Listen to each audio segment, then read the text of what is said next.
Hi guys, welcome to my YouTube channel. Today I'm going to be showing you how I make my food step by step, and I'm going to be telling you about my labor and delivery story because those are two things that a lot of people ask about, so I thought I made a video about both of them in one. So we're going to start off with how I found out I was pregnant. It's actually the funniest thing ever. In my school, pretty much everybody was telling me that I was pregnant. Like, they already knew that I was pregnant. I don't know how they knew, and I didn't feel any symptoms, so I was just, I don't know. I thought everybody was crazy. I was like, you guys are freaking crazy. Like, literally one girl told me, you're the last one that's gonna know that you're pregnant. But she was right though.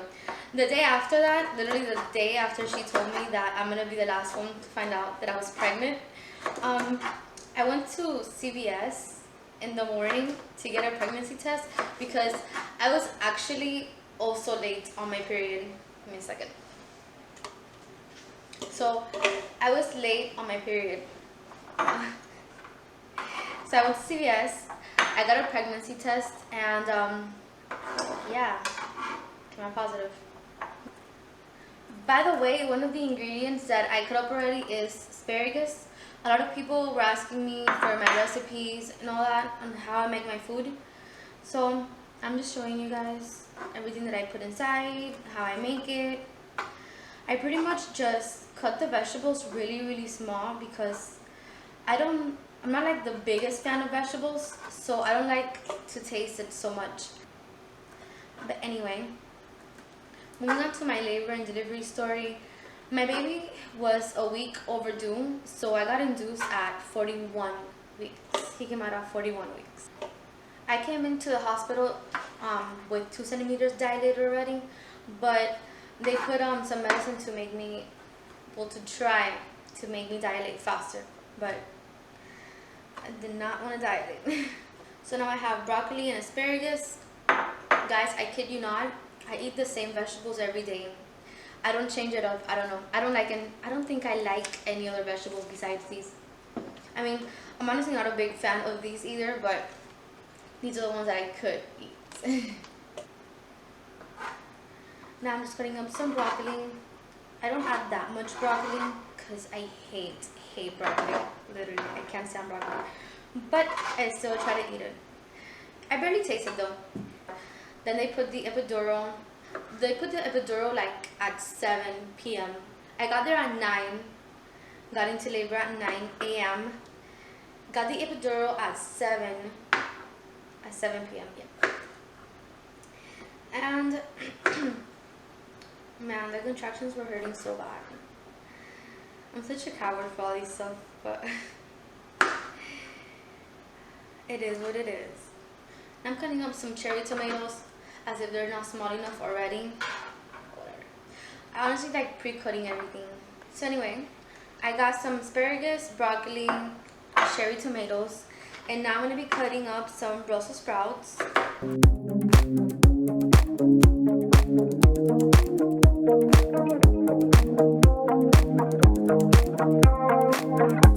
I got induced at 9 in the morning.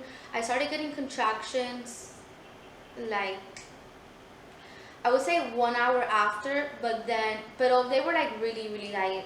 It wasn't so painful or anything. I started getting like really bad contractions like around 4 p.m. and I honestly tried to hold it as much as I could without getting an epidural because I have heard that, I don't know if it's true or not, I'm not a doctor or anything, but I have heard that epidurals slow down your dilation process. So I didn't want to get it as soon as I started getting contractions. I tried to hold in the pain for a little bit and then get the epidural. I got the epidural like at 7 p.m. At that point, I was already dying. I was like literally crying. I was trying to walk in the hallway from one end to the other end and just trying to walk it off and trying to get distracted, but I couldn't. I could barely walk. By the way, now I just cut up some cucumbers. I'm gonna add that to my little pineapple salad. So the doctors were the whole day and the whole night just monitoring the baby. They were also keeping track of my contractions and all that. So yeah, after 24 hours, pretty much, the doctor just came in, told me that I was gonna have to have a C-section. They said that the baby's cord was wrapped around his neck, and also I really wasn't dilating how I was supposed to. So when I got there, the doctors pretty much just kept putting more and more epidural. They kept putting until I was completely numb from my stomach down. Did you watch the part where they cut me open? Yes. Or did you see like the part where the... No, when they cut you, I didn't see it. I saw after when they cut you, they pulled out everything into the sock itself to rip out the baby. Damn, you experienced all that? Yeah. Ew. He literally saw like mostly everything. So yeah, they cut me open, they took little baby out. And at first I was hearing him crying and I wanted to see him so bad, but I couldn't see him yet because they had like this curtain over me. And I was like, oh my god, he is finally out. And I heard him crying and everything, but I couldn't see him until like 10 minutes later. That was a long time for me. But yeah, it was the cutest moment ever. We didn't get like a good night's sleep until like 2 weeks after that. And like barely even good sleep. It was a really cute moment though, when they put the baby in my face. And he was still crying, but it was so cute.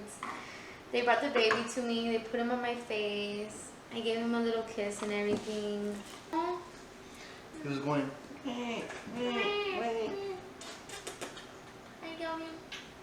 So yeah, they took the baby out. They sewed me back up. I was so scared of getting a C-section at first, but honestly it's not as bad as I thought. I thought I was gonna be left with a huge scar. I thought I was gonna feel them cutting me open, and none of that happened. The scar was really little and I didn't feel nothing. So I actually like C-section. I think that natural one will be really hard. I don't know, I've actually never experienced natural. So I just cut up some onions. Now I'm gonna cut up garlic. After I left the operation room, I went to some other rooms, and that's when the baby first breastfed.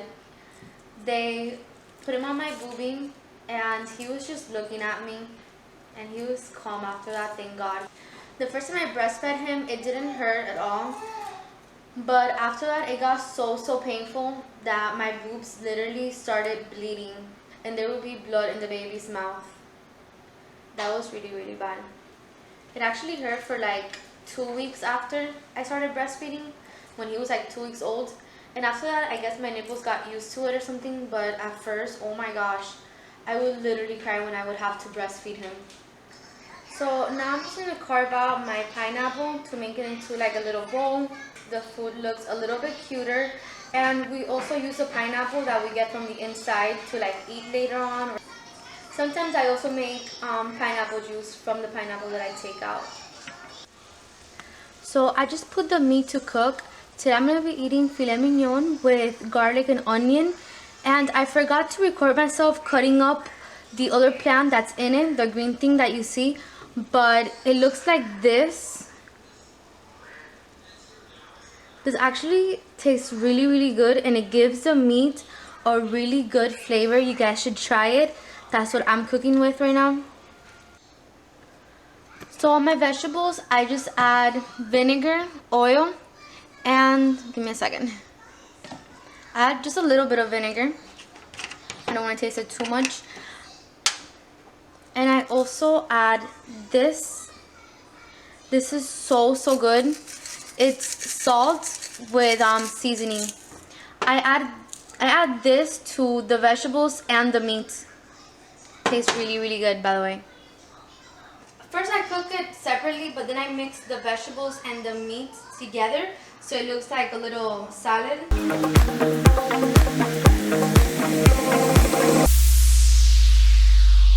Every breath you take and every move you make, every bond you break, every step you take, I'll be watching you. Every single day, and every word you say, every game you play. it. I just garnish it to make it look cute, presentable. Every game you play, every night you stay, I'll be watching you.